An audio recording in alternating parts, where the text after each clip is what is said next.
Vitamin E, vitamin E, vitamin E, ये एक ऐसा जादुई कैप्सूल है जिसके बारे में आज की हम इस वीडियो में बात करेंगे और इसके मैं आपको 9 ऐसे मैजिकल यूजेस बताऊंगी with scientific proof with research paper कि किस तरह से हम लोग इसको इस्तेमाल करते हुए अपनी ज़िंदगी में जो किस तरह से इसका फ़ायदा ले सकते हैं और इवन के पूरी ज़िंदगी हम लोग जो है वो किस तरह से इसको जवान रह सकते हैं इसके साथ, और इसके साथ साथ किस तरह से हम दूसरी बहुत सारी बीमारियों से इससे बच भी सकते हैं।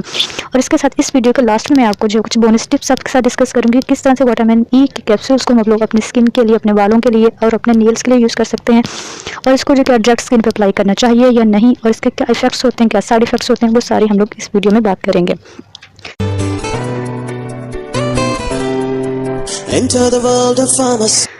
अस्सलाम वालेकुम guys, I am doctor Maliha Barkat and I am basically a pharmacist and आज की इस वीडियो में आपके साथ विटामिन ई को डिस्कस करूंगी।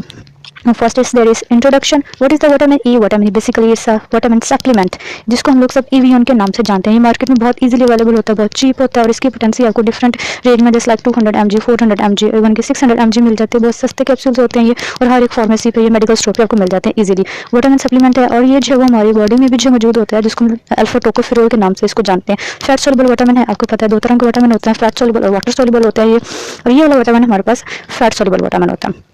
मूव करते हैं इसके मैजिकल यूजेस की तरफ। तो फर्स्ट ऑफ ऑल इसका पहला मैजिकल यूज जो है बहुत ही इफेक्टिव और बहुत ही बेनिफिशियल, इसका first magical use that is ये रिड्यूस करता है ऑक्सीडेटिव स्ट्रेस को। What is oxidative stress? ये बेसिकली एंटीऑक्सीडेंट के तौर पर काम करता है। जैसे जैसे हमारी स्किन जो है या जैसे जैसे हमारी एज बढ़ती जाती है, हमारे सेल जो है उनकी डेथ होना स्टार्ट हो जाती है। किस तरह से होती है जी? हमारी बॉडी में ही कुछ ऐसे जो स्पीशीज होते हैं, कुछ ऐसे सब्सटेंस होते हैं जो कि हमारे सेल्स को डिस्ट्रॉय करना शुरू कर देते हैं, जिसको हम फ्री रेडिकल कहते हैं, जिसकी वजह से हमारी स्किन जो है डल होना शुरू हो जाती है और एजिंग की तरफ जाती है। अब इन जो है वो फ्री रेडिकल्स को हमारा ये विटामिन ई जो होता है किल करता है, यानी कि जो फ्री रेडिकल हमारी जो है वो स्किन को खराब कर रहे थे, हमारे ऑर्गन्स को डैमेज कर रहे थे, अब विटामिन ई उनको ही डैमेज करेगा, उसके साथ मिलकर उसको बिल्कुल डिस्ट्रॉय कर देगा। यानी कि हमारे दुश्मन का ये दुश्मन है तो हमारा क्या हुआ? फिर दोस्त हुआ। तो ये जो क्या करता है जी, एंटीऑक्सीडेंट के तौर पर यूज होता है। और इसकी जो एक रिसर्च भी है, रिसर्च पेपर में ये है कि ऐसे जो लोग जिनको जो डायबिटीज़ थे और उनकी जो है वो डायबिटीज़ कह लीजिए कि उसका असर ज़ाहिर सी बात है उसके उनकी किडनीज़ पे भी था, और जो इन पेशेंट्स को जब विटामिन ई के कैप्सूल जो खिलाए गए तो उनके जो 3 हफ्ते तक जो ये देखा गया, बल्कि 3 महीनों तक ये उनमें जो चीज़ देखी गई कि आगे जो है उनके गुर्दे जो थे डैमेज होने से महफूज हो गए ड्यू टू द डायबिटीज़। ठीक है, उसके बाद जो है वो हमारे पास नेक्स्ट इसका सेकेंड मेडिकल यूजेस आता है इसका, इट रिड्यूस और prevent heart disease risk factor. हमें पता है कि हमारी जो पॉपुलेशन है, हमारी जो जनरेशन है, इसमें मोस्टली ज़्यादातर जो है वो हमारे इश्यूज जो वो हार्ट रिलेटेड होते हैं। हर एक दूसरे बंदे को देख लीजिए हार्ट प्रॉब्लम है, जिसमें मोस्ट इंपॉर्टेंट चीज़ जो है वो ब्लड प्रेशर हो सकता है, मायोकार्डियल इन्फेक्शन जिसको हम लोग हार्ट अटैक के नाम से जानते हैं, इवन कि एंजाइना पेक्टोरिस जिसको वो सीने की दर्द जो कहा जाता है। और इसमें मोस्टली इनके काजेज जो होते हैं ना, ये एलडीएल होता है, यानी कि हमारे पास कोलेस्ट्रॉल और ट्राइग्लिसराइड, या इसको आम ज़बान में हम लोग चिकनाई भी कहते हैं। और ये हमारे खून की नालियों में जाके जो डिपॉजिट हो जाता है, वहाँ पर जमना शुरू हो जाता है, जिसकी वजह से खून का बहाव जो है वो अगले सेल्स तक या ऑर्गन्स तक रुक जाता है। और जब वो रुकता है तो अगले सेल्स जो होते हैं जहाँ तक खून की सप्लाई नहीं पहुँच पाती, वो उनकी डेथ स्टार्ट हो जाती है, जिसको हम लोग इन्फेक्शन कहते हैं। और अगर जो है वो हमारे वो हार्ट का हिस्सा है, हमारे दिल का हिस्सा है, तो उसको हम लोग मायोकार्डियल इन्फेक्शन कहते हैं, जिसका दूसरा नाम हार्ट अटैक होता है। और अगर हम लोग विटामिन ई का कैप्सूल जो है लेते हैं तो इन्हीं चीज़ों से हम लोग बच सकते हैं। मायोकार्डियल जैसे जो खतरनाक जो है हार्ट अटैक है, उससे हम लोग बच सकते हैं। और इवन की एक रिसर्च भी है कि अगर हम लोग जो विटामिन ई के कैप्सूल को ओमेगा 3 फैटी एसिड्स के साथ यूज़ करते हैं तो it's a very very effective in the prevention of all types of the heart disease.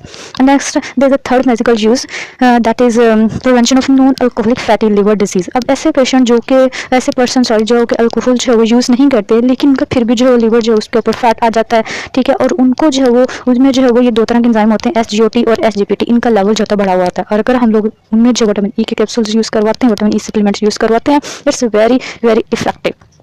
Next fourth magical use that is it's very very effective for the management of dysmenorrhoea. Dysmenorrhoea basically it's period cramps. ऐसे females जिनको periods के दौरान बहुत ज़्यादा severe pain होती है, उसको भी इसमें रिड्यूस किया जाता है। इवन की रिसर्च भी है कि अगर विटामिन ई के कैप्सूल्स को आप विटामिन सी के साथ यूज़ करते हैं, बेसिकली विटामिन सी जो है ना एक वाटर सोल्युबल विटामिन होता है और जो विटामिन ई है वो फैट सोल्युबल होता है।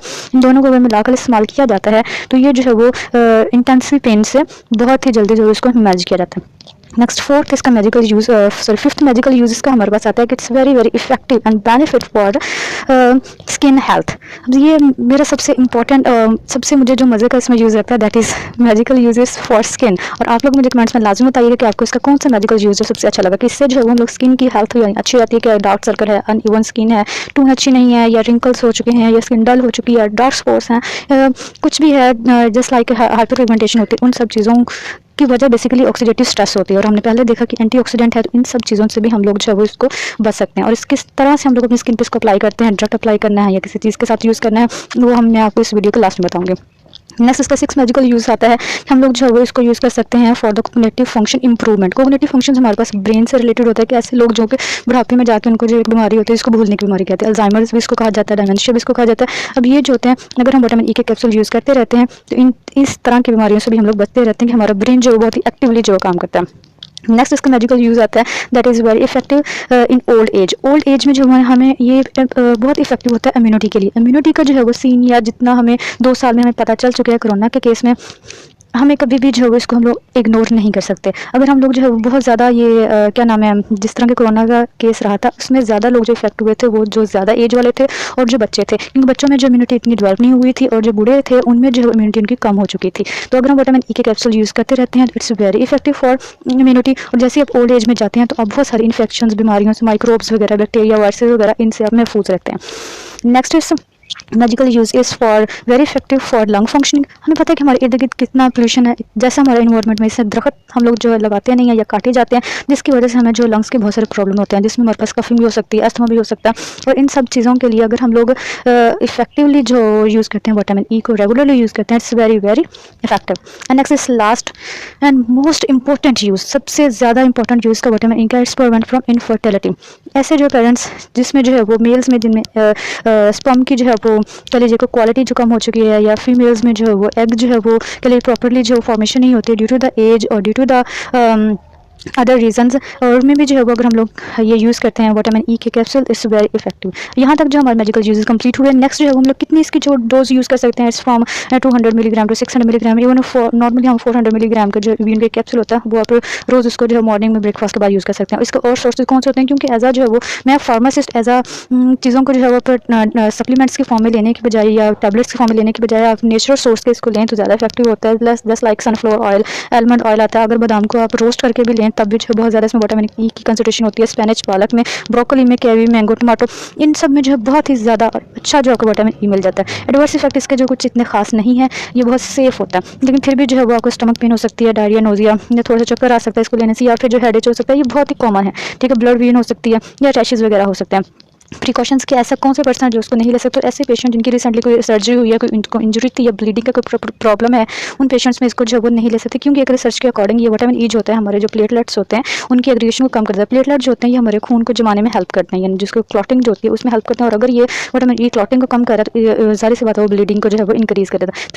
प्रेगनेंसी में भी सेव होते हैं, फर्स्ट ट्राइमेस्टर के बाद आपको ले सकते हैं, और जो भी आपको गायनेकोलॉजिस्ट होते हैं वो आपकी कंडीशन के अकॉर्डिंग जो है इसकी डोज जो है आपको प्रिस्क्राइब करता है। नेक्स्ट इसकी मोस्ट इंपॉर्टेंट जो कि हम लोग लास्ट में इसके बात कर रहे हैं बोनस टिप्स में, कि हम लोग किस तरह से इसको अपने स्किन्स के लिए, अपने हेयर्स के लिए, विटामिन के लिए यूज़ कर सकते हैं, नेल्स के लिए यूज़ कर सकते हैं। स्किन के लिए आप इसको डायरेक्ट भी अप्लाई कर सकते हैं, लेकिन इसको डायरेक्ट अप्लाई करने से पहले आपने एक छोटा सा काम करना है, that is called patch test, के आपने देखना है कि स्किन पे जो है वो आपकी जो सेंसिटिव तो नहीं है, कोई एक्ने वगैरह या रैशेज वगैरह तो नहीं हो रहे। तो इसके लिए आपने जो 2-3 ड्रॉप्स लेने हैं इस विटामिन ई के कैप्सूल से, और इसको अपने कान के पीछे थोड़ा सा लगा के आपने देखना है, हफ्ता 10 दिन लगा के रोज देखना है। अगर वहाँ पे रैशेज नहीं हो रहे, बिल्कुल आपकी स्किन उसको जो है वो कम्प्रोमाइज है, उसके साथ कंप्लाइंस है, तो फिर आप जो इसको डायरेक्टली अपनी स्किन पे अप्लाई कर सकते हैं। अदरवाइज आप इसको विटामिन ई को रोज़ वाटर या एलोवेरा के साथ मिक्स कर सकते हैं, फिर लगा सकते हैं। अगर आपकी स्किन ड्राई है तो उसमें ग्लिसरीन थोड़ी सी मिक्स करके आप लगाते हैं। इवन कि आप कोई भी नाइट क्रीम है तो उसके साथ मिक्स करके लगा सकते हैं। हेयर्स के लिए आपने क्या करना है कि आपने एक विटामिन ई का कैप्सूल लेना है, जितना आपने अपना ऑयल कोई भी अपने बालों में लगाना है उसके अंदर मिक्स करके इसको लगा सकते हैं, then you can wash it.